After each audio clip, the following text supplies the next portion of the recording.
Welcome to the Wild Side. This is your host, Kight, and that was the Cherry Tree Carol from Mark O'Connor's An Appalachian Christmas compilation.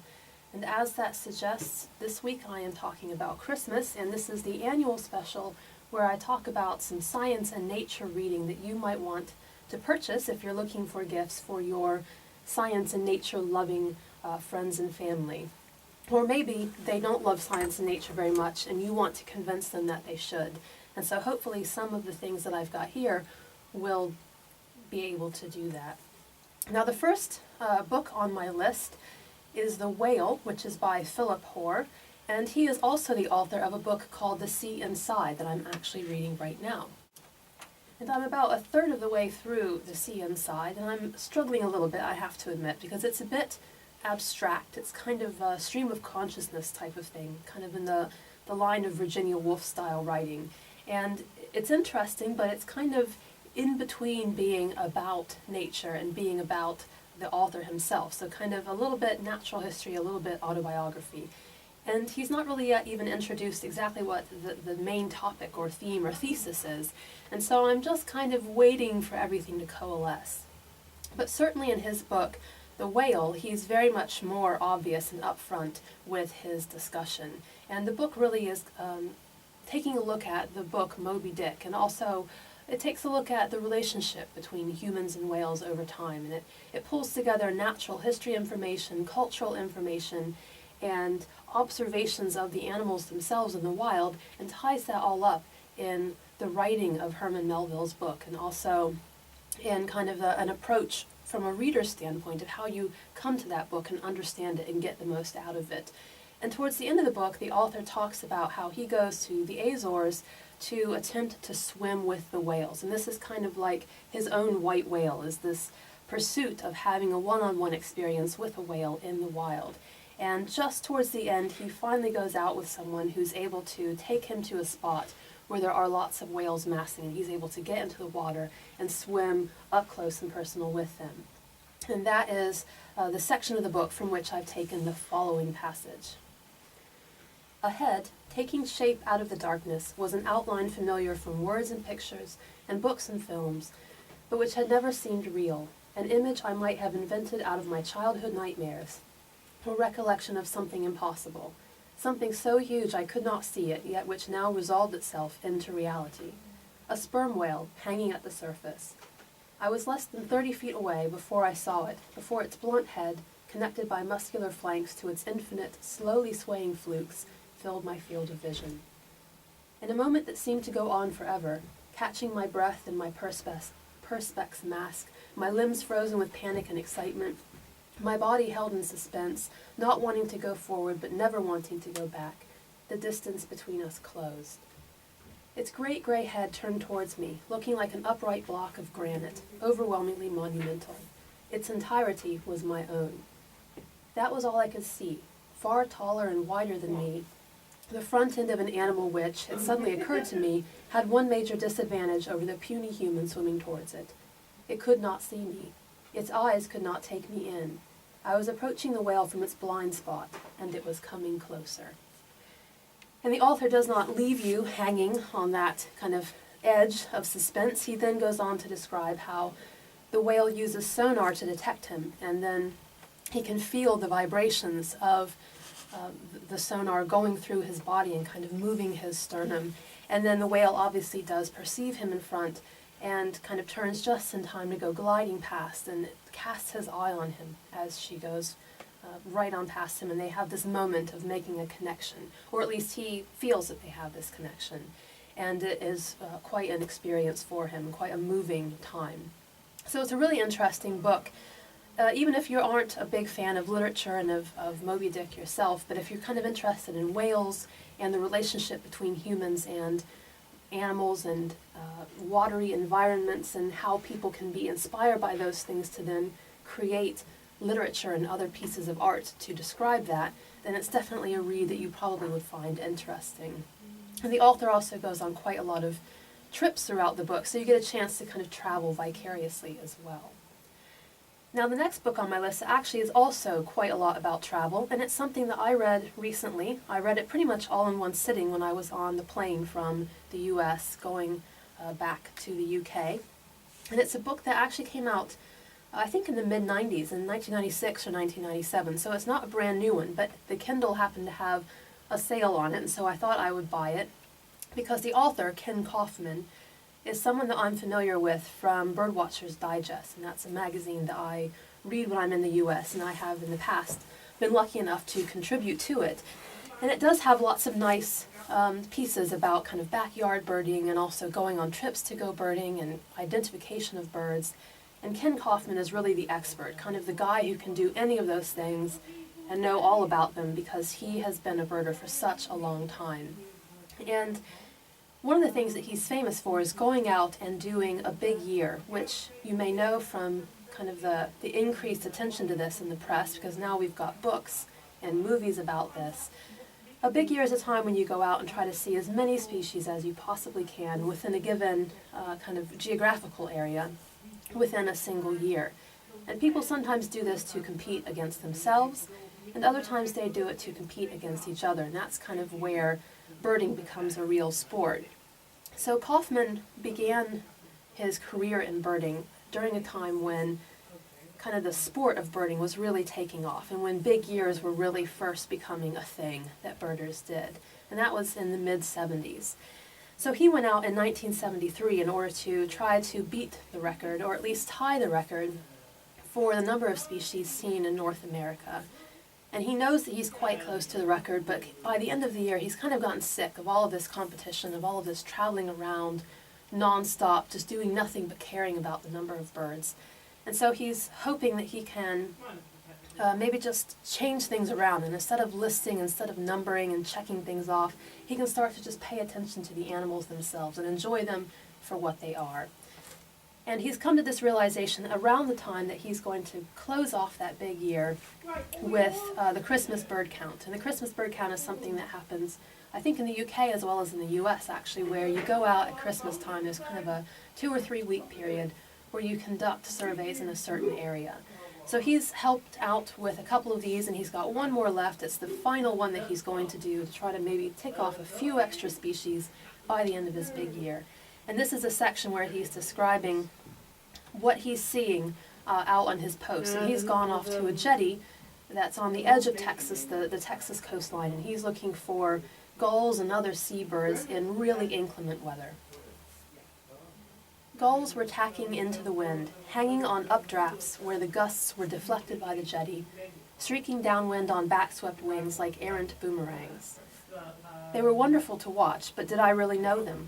All the North American species of gulls were on my list, so I should have recognized each one here with confidence. But I didn't. Not really. In the past, I had always checked them off by finding the adults in their distinctive plumages, ignoring most of the motley younger birds. So what were all these young gulls flying past now? I thought they were probably all ringbills and herring gulls, but if something rare had been among them, I would not have recognized it. I still had a lot to learn. One thing was becoming obvious to me now. List chasing was not the best way to learn birds. It had been a good way to start, an incentive for getting to a lot of places and seeing a lot of species. But the lure of running up a big list made it all too tempting to simply check off a bird and run on to the next, without taking time to really get to know them, and there was so much that I did not know. So that passage is from Ken Kaufman's book, Kingbird Highway, and he chose that title because kingbirds, western kingbirds, are one of his favorite birds, and he was given a nickname as the western kingbird because all the birders in his little group were each given the name of a bird that signified them. So the Kingbird Highway was kind of the highway that he traveled while he was out looking for all these birds, both metaphorically because he was the kingbird, but also literally because when he went out west, he saw lots of these birds along the highway when he was out traveling. And it is actually a really engrossing read. It's engrossing if you like birds and you like to hear his descriptions of the environments in which they live and the way that they're behaving. It's also really interesting if you know birders and if you have kind of been amongst bird spotters or other types of spotters, people who get just really obsessed with a particular thing and they just want to go anywhere to see it. So kind of people who are into human nature might find this interesting as well. And Kaufman really does talk about some life lessons. So it's not just about nature, although there is plenty of that if you want it. Now the next book on my list is one that I read much earlier this year, and it's called Blue Mind by the author Wallace Nichols. And the reason that I got interested in this book was that it quotes heavily some researchers that are based right here in Cornwall. So they are affiliated with the Truro campus of the University of Exeter. And specifically, they're at the European Center for the Environment and Human Health. And these guys specialize in thinking about how the human environment connection is formed and maintained and what impact it has on people, and also to some extent on the environment. And earlier this year, one of the researchers from the Institute came over and gave a talk to us up at the Penryn campus, and it was all about thinking about how nature impacts your ability to concentrate and get work done, and how you can incorporate nature into your life more in order to make your working life more productive and more comfortable. And of course, it can do these things also for your home life, your personal life. But in this case, the talk was delivered at our campus during a particular day that was set aside to think about health and well-being of people who were at work and how to just improve the work-life balance and make work a more pleasurable experience. So that was why he focused on that particular topic. And I thought that the research was really interesting. It pulled together all sorts of things from psychology to medicine to animal behavior to ecological observations, and it was just all kinds of stuff tied up thinking about how we respond to the world around us and how little things that we may not even think that we notice have a big impact. So Wallace Nichols talked to these folks and also to lots of other folks around the world in order to think about this idea that he had called Blue Mind. And I'll read to you here from a passage in the first chapter where he's describing what he perceives blue mind as being and why he thinks it's such an interesting and important concept. It's only recently that technology has enabled us to delve into the depths of the human brain and into the depths of the ocean. With those advancements, our ability to study and understand the human mind has expanded to include a stream of new ideas about perception, emotions, empathy, creativity, health and healing, and our relationship with water. Several years ago, I came up with a name for this human-water connection, Blue Mind, a mildly meditative state characterized by calm, peacefulness, unity, and a sense of general happiness and satisfaction with life in the moment. It's inspired by water and elements associated with water, from the color blue to the words we use to describe the sensations associated with immersion. It takes advantage of neurological connections formed over millennia, many such brain patterns and preferences being discovered only now, thanks to innovative scientists and cutting-edge technology. In recent years, the notion of mindfulness has edged closer and closer to the mainstream. What was once thought of as a fringe quest for Eastern vacancy has now been recognized as having widespread benefits. Today, the search for the sort of focus and awareness that characterizes Blue Mind extends from the classroom to the boardroom to the battlefield, from the doctor's office to the concert hall to the world's shorelines. The stress produced in our overwhelmed lives makes that search more urgent.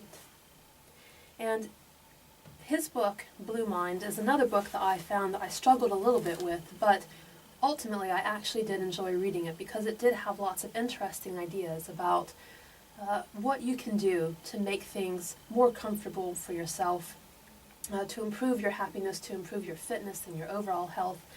And one of the reasons that I liked all these ideas was that even something as simple as living by the coastline, as many of us do here in Falmouth and Penryn, even that proximity to the sea can have a measurable impact, and that might be down to the ions in the water. It might have to do with the sound, so we can hear the wind and the waves.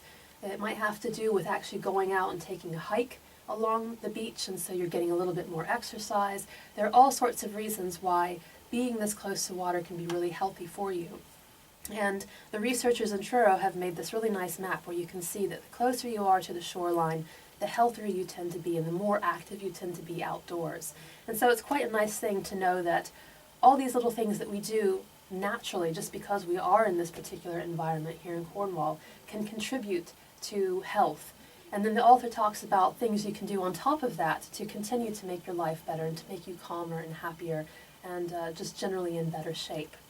So it is quite a nice thing because all of that is quite easy to achieve. It's not about, horrendously strict diets or really rigorous workouts that you have to do in a gym. It's just about little everyday things that you can do and incorporate into your routine that have to do with water. So it's kind of a fun read.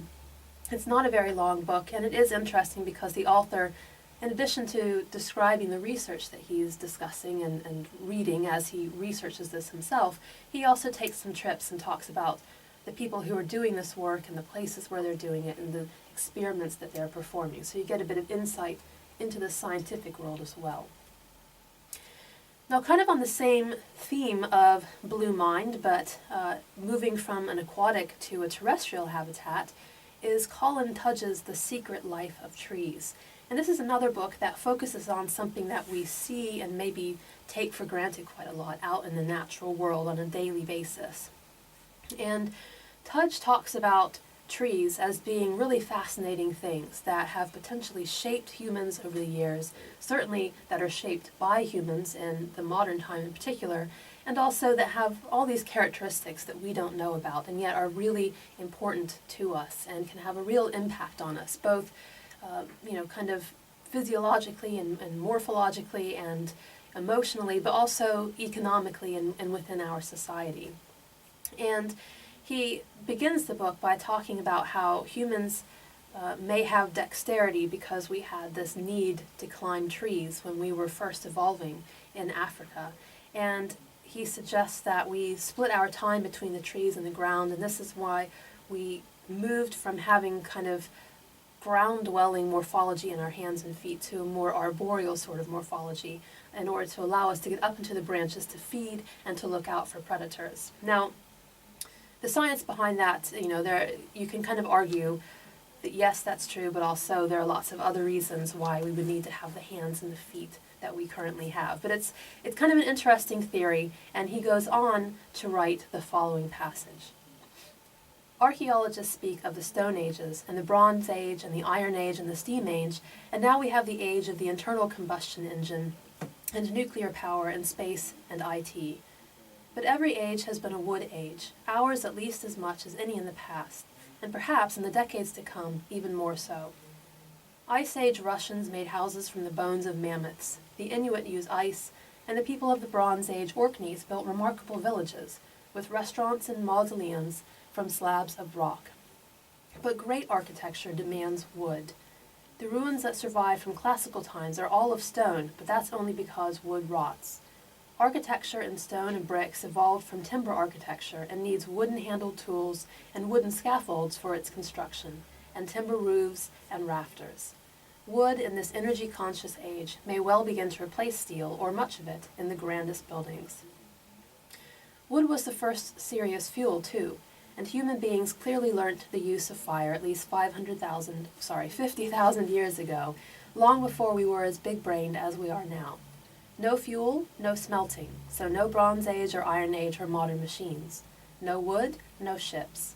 No ships, no ocean travel, no human beings in Australia, New Zealand, or any other island that could not be reached simply by hitching a lift on floating vegetation, as many a beast is thought to have done, from rats to monkeys and tortoises.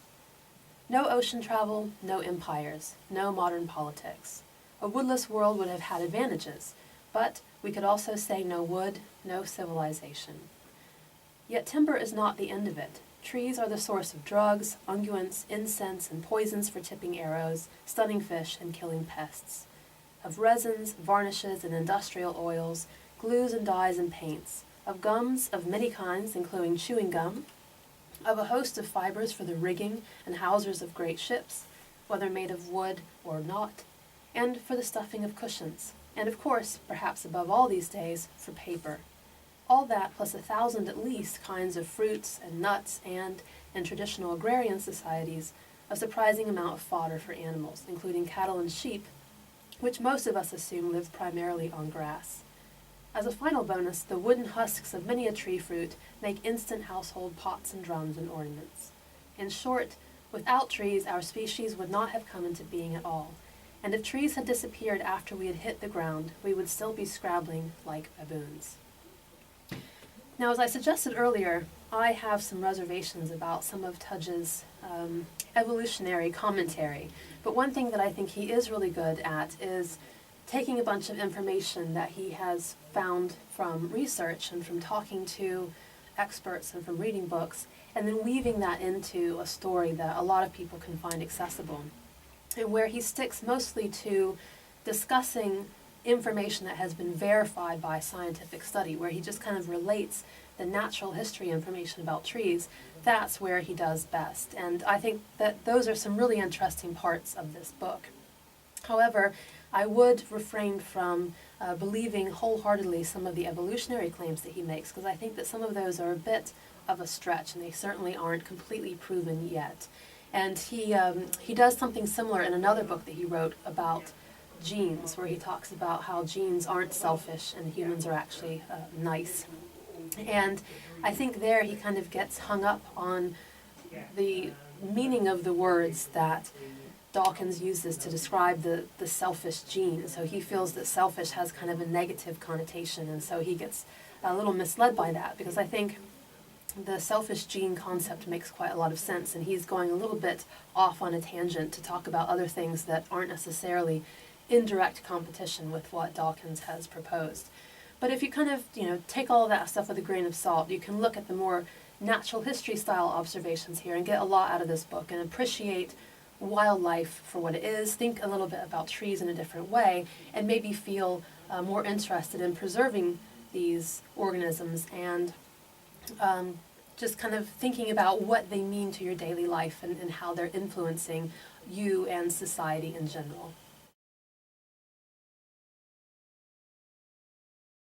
Welcome back to The Wild Side. This is your host, Caitlin Kight, and that was Chris Isaak with Brightest Star from his album Christmas. And on today's show, I am reading excerpts from some of the books that I think you might be interested in as presents for family and friends who are interested in science and nature. Or maybe you just want to get them for yourselves. I won't tell anyone. So I have done this particular episode for a couple of different years at least, and in one of the previous years I read an excerpt from a book called by Alan Wiseman called The World Without Us, and it's a really interesting book that is kind of a thought experiment about what would happen if suddenly there were no people on Earth. So thinking about what would it look like, how would it progress, what sorts of species would take over, how long would our fingerprints still be visible, all those sorts of things. And some of the stuff that the author suggests comes completely from theoretical work, so people just sitting around thinking what is likely to happen and kind of trying to just reason it out logically. But other things come straight from research, where people have gone to places that have been vacated by people and looked around and seen what has happened over the time since humans were there, and kind of then using that information to draw some inferences about what might happen in the future. And it was a really great read, not really morbid, although you might think that something of that topic might be. And just last year, or earlier this year I should say, I noticed that he had a second book that came out that's not really a sequel, but kind of in that vein. So it's a book called Countdown. And I actually haven't had a chance to read this yet, but I've kind of flipped through it, and I've read a little bit of the introduction, and I've read bits and pieces here and there. And so I'm confident in recommending this book, even though I haven't had a chance to fully vet it myself. Maybe one of you can do that and let me know if I'm off the mark or not. Now, the section that I want to read here is from the author's note and also a few tidbits from the first chapter, where he's introducing exactly what this book is about. Many readers may recall my last book, The World Without Us, as a thought experiment that imagined what would happen if people vanished from our planet. The idea of theoretically wiping us off the face of the earth was to show that, despite colossal damage we've wreaked, nature has remarkable resilience and healing powers. When relieved of the pressures we humans daily heap upon it, restoration and renewal commence with surprising swiftness. Eventually, even new plants, creatures, fungi, et al. Evolve to fill empty niches. My hope was that readers, seduced by the gorgeous prospect of a refreshed, healthy earth, might then ask themselves how we could add Homo sapiens back into the picture, only in harmony, not mortal combat, with the rest of earthly life. Welcome to another thought experiment on exactly that subject. Only this time, there's no imagining. The scenarios here are real. And in addition to the people I describe, locals and informed experts, there's everyone else, including you and me. As it turns out, we're all part of the response to what basically came down to 4 questions I went around the world asking. Questions that several of the aforementioned experts called the most important on Earth. Question 1. How many people can their land really hold? For that matter, since the influence of this Holy Land extends far beyond its disputed borders, how many people can our planet hold? Question 2. If, in order to have an ecosystem robust enough to ensure human survival, we have to avoid growing past 10 billions, or even reduced our numbers from the 7 billion we're already at, is there an acceptable, nonviolent way to convince people of all the cultures, religions, nationalities, tribes, and political systems of the world that it's in their best interest to do so? Is there anything in their liturgies, histories, or belief systems, or any other reason, that potentially embraces the seemingly unnatural idea of limiting what comes most naturally to us and to all other species, making copies of ourselves? Now, I have to admit that I was also going to share with you questions 3 and 4, but unfortunately those seem to have mysteriously vanished from my notes, and I'll take that as a sign that I'm supposed to leave you hanging so that you are so curious about what those questions are and how the book answers those questions, or how it attempts to answer those questions, that you will want to go out and purchase this immediately for yourself or for someone else for the holidays. So apologies for that, but hopefully your curiosity is piqued and you will go out and explore this, or the first book by Alan Wiseman, which again is The World Without Us. They're both really good reads. The next title on my list is The Wisdom of Birds, An Illustrated History of Ornithology, and it is a really beautiful book, just really solid and weighty, with a lovely cover and lots of beautiful images on the inside, and lots of really fascinating information about, obviously, as you might imagine, birds and the people who have studied them throughout the ages, and also just kind of generally about human culture and these animals and how we've associated with and tried to understand these species. And that's something that I've always been really interested in, whether it has to do with birds or some other thing out in nature, is how humans relate to them and try to understand them. It's a topic that I've always found quite interesting, whether you're thinking about it generally and looking at all the different things that we do, or kind of focusing in on maybe art or writing or scientific research or some other way that we try to grapple with what's out there and how it relates to us and how it kind of defines us. Now, the person who has put this book together, and he has done this in association with lots of contributors for different sections of the book, is someone named Tim Burkhead, who is a really remarkable researcher, ornithologist, who has been in the field forever. And this is only one of many books that Tim has written. Another one is one of the ones, again, that I mentioned previously on one of these shows, so maybe last year or the year before, and it's a book called Bird Sense, which is about how birds sense the environment and how that differs from, or is similar to, the ways that we can sense the environment. So you already will be familiar, if you listen to that previous episode, with kind of Burkhead's style of writing and the sorts of things that he's interested in. And I've taken this following selection from the preface of this book. Our knowledge of birds must have started long ago, for in order to hunt them successfully, humans had to know something of their behavior and ecology. Where and when they might be at certain times of year, when they reproduced, how they reproduced, whether they nested on the ground or in trees, whether they laid a single egg or many. The sheer abundance, visibility, and diversity of birds means that they have been a source of fascination ever since people began to paint and write. Images of birds decorate the walls of European caves. In Africa, the forms of birds were chipped out of slabs of hot red sandstone. And in Arctic burial chambers, the skulls of great auks were placed alongside the dead to accompany them to the next world. The Greeks were also inspired and mystified by birds. They wrote poems about them. They employed their body parts, droppings, and internal secretions as medicines, and used their behavior to tell the future. There have been many strange ideas about birds. Some are still familiar, including the belief that certain geese emerged from barnacles attached to logs floating in the sea, or that the pelican sacrificed for its young by piercing its own breast and allowing them to feed on the blood, or of swallows overwintering in the mud at the bottom of ponds. Others are less well known and include the extraordinary notion that a parrot anointed with the secretions from a Brazilian frog would change its plumage from green to red, or that the males of certain types of pigeon can trick females into abandoning their offspring and partner and fly away with them, or that birds can change sex. Which of these is true? Which is false? How do we distinguish fantasy from fact? When did we start to care? And who was responsible for this change in attitude towards our knowledge?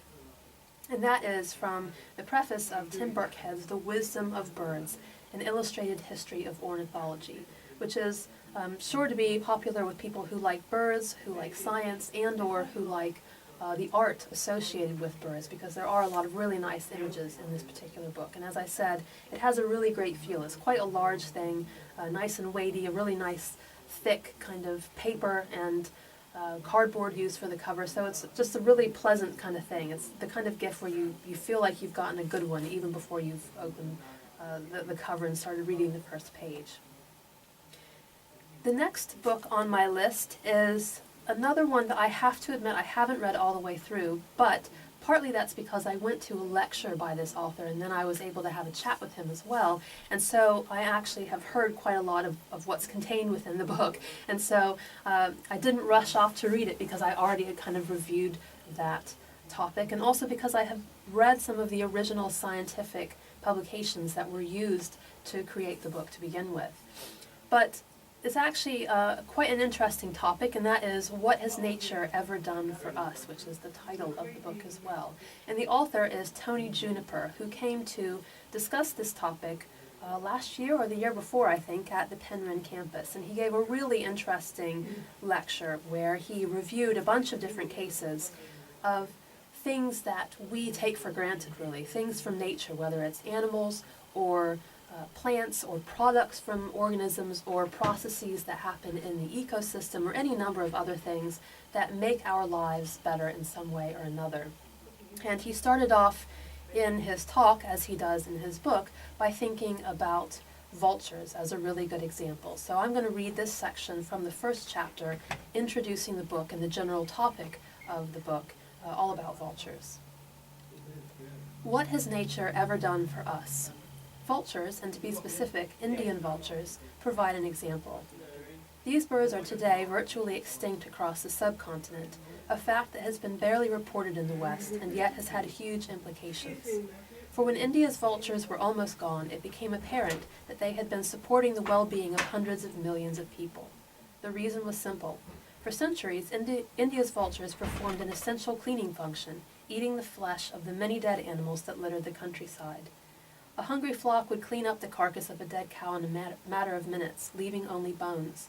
So when the vultures disappeared and the putrefying, fly-ridden corpses were left to rot under the hot sun, the effects were disastrous and wide-ranging. The Indian vultures had been inadvertently killed off by anti-inflammatory drugs injected in cattle and buffalo. When these farm animals died, residues left in their carcasses were ingested by vultures, and it proved lethal to them.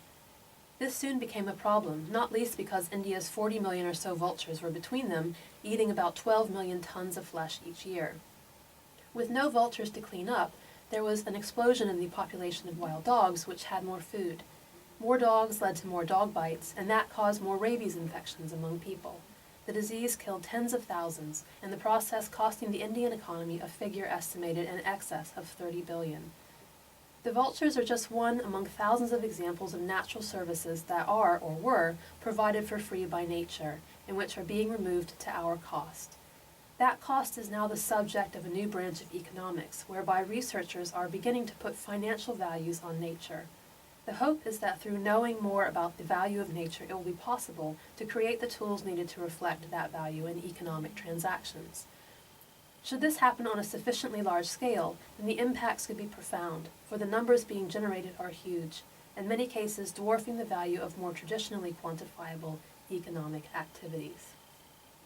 And if you are a regular listener on this show, you'll probably have heard me talk about these problems with vulture populations in the past, and you'll probably have heard me talk about ecosystem valuing and thinking about how we can convince people to treat the ecosystem better and to treat certain species and habitats better by showing them the incredible value that these different services hold.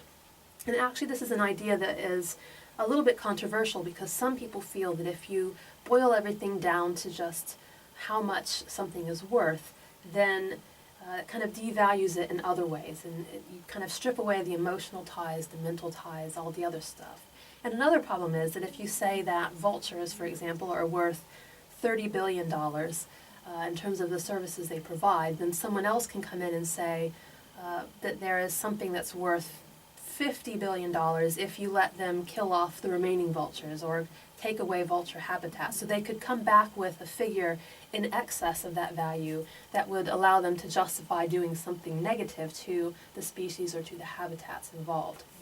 And it is a bit of a tricky problem, but there are arguments on the other side as well, and that's exactly what Tony Juniper's book looks at. So it's quite an interesting read. It's not a very long book, so it's kind of a quick way if you want to try to get someone to be more of a conservationist or to make a few changes in their lives. It would be a nice gift so that you can get them up to speed really quickly. Now I'm going to give you another break so you can stop listening to my voice, which I know doesn't quite give these things justice because I do have a cold this week. So I'm going to play you another Christmas carol, and then I will come back for my last few recommendations.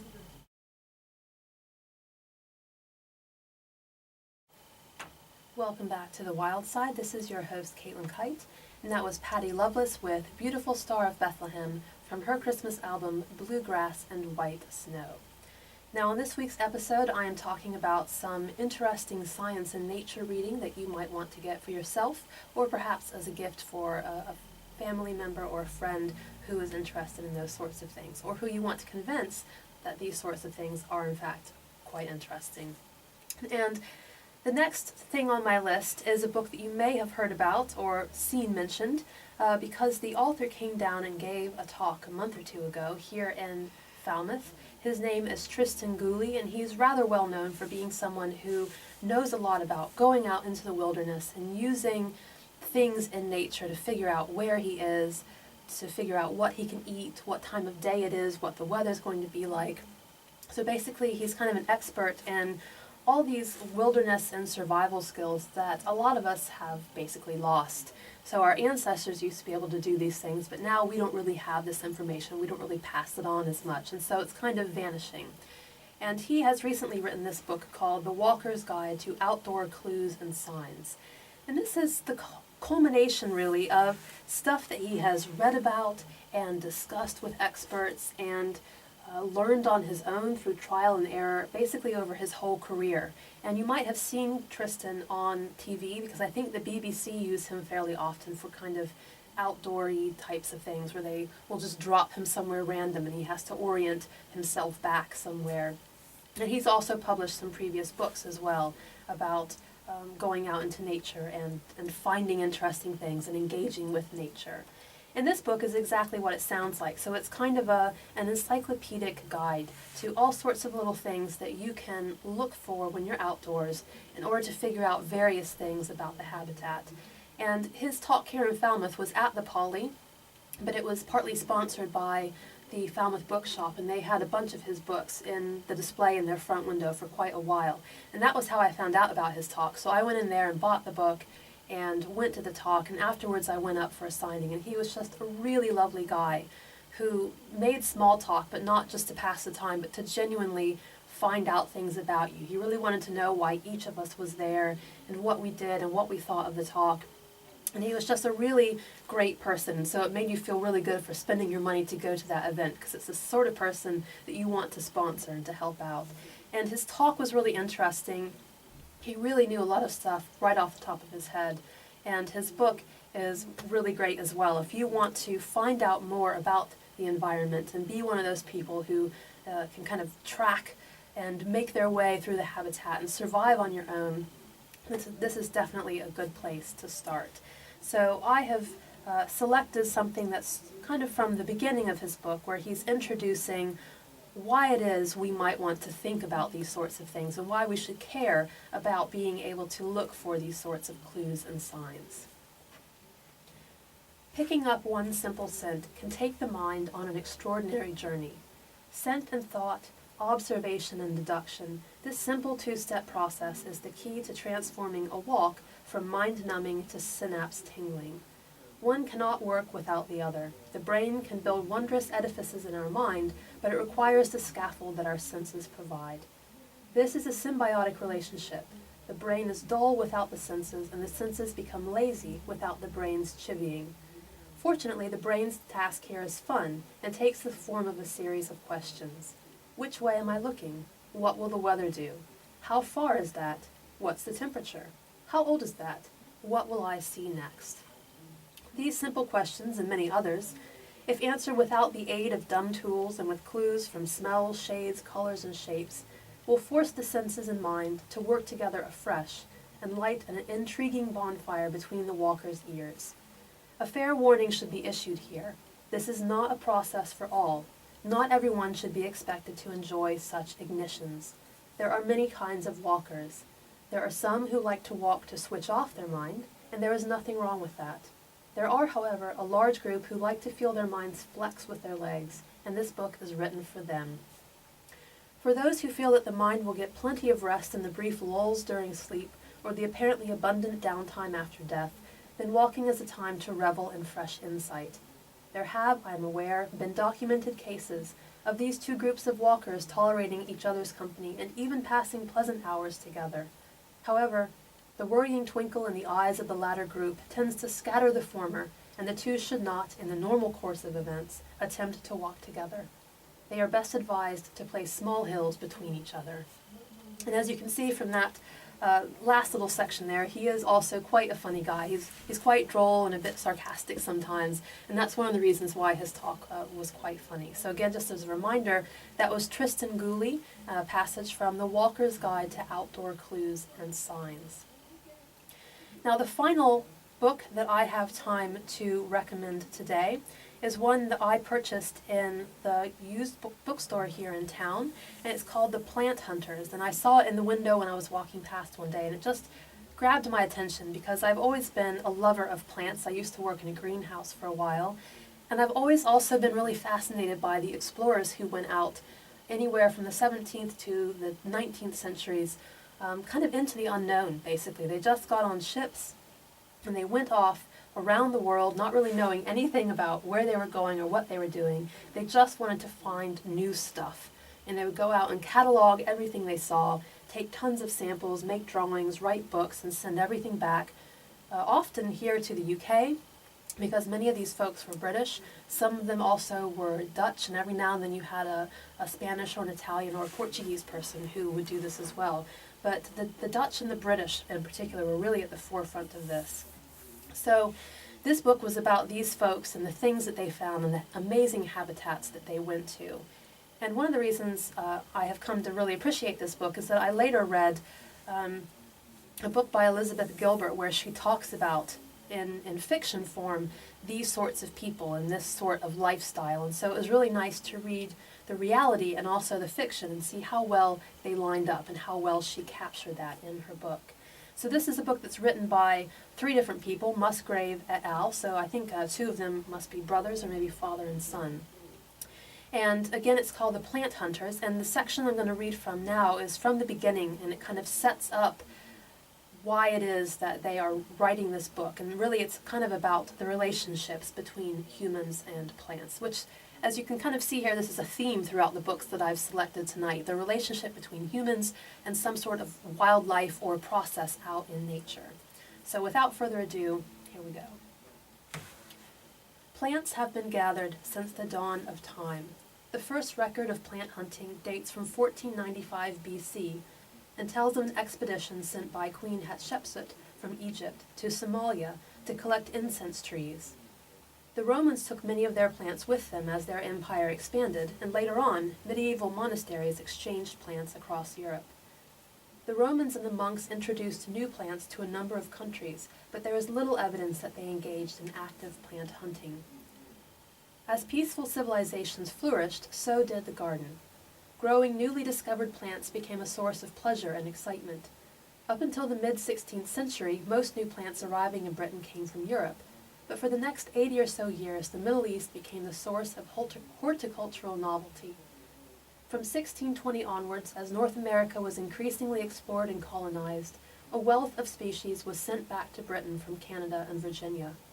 The most celebrated plant hunters of the 17th century were John Tredescant the Elder, from about 1570 to 1638, and his son, John Tredescant the Younger, from 1608 to 1662. John the Elder made trips to the Low Countries and in 1618 visited Russia, but it was through his membership of the Virginia Company that he received many first introductions of North American species, including the stag's horn sumac and the spiderwort. John the Younger made three trips to Virginia in 1637, 1642, and 1654. Among the species he is credited with introducing are the swamp cypress, the tulip tree, and the American cowslip. The work of the Tredescants and others established the role of the plant hunter and stimulated the gardener's passion for creating plant collections, which continues to this day. Nevertheless, on occasion, enthusiasm got the better of good judgment. In 1635, a house in Hoorn, in the Netherlands, was exchanged for three tulip bulbs, and in the late 19th century, fanatical orchid growers were prepared to pay over 1,000 guinea for a new plant. Now, I thought that that book in particular might appeal to a British audience because I know that you guys, more than really any other people that I've ever known in my travels so far, are really into your gardening and your plants. And there are some incredible gardens around here, especially in Cornwall, where you can get such a huge range of things that are brought in from plant hunters that came here as they kind of made first landfall after returning from their journeys. So those of you who are gardeners or who know a gardener might find that book to be of interest. And that is all that I have time for you this week. Hopefully that will be enough to give you some ideas if you are needing to go out and get some good reading for the plant and animal and nature lovers in your life. And I'm going to leave you with a bit of CeeLo, which is a nice upbeat Christmas tune to finish off my show. This will be the last show, I think, of the year, because the next show would be on Christmas Eve, and I'll be out of the country, so I'll be back to talk to you in 2015. Have a good holiday, and Happy New Year.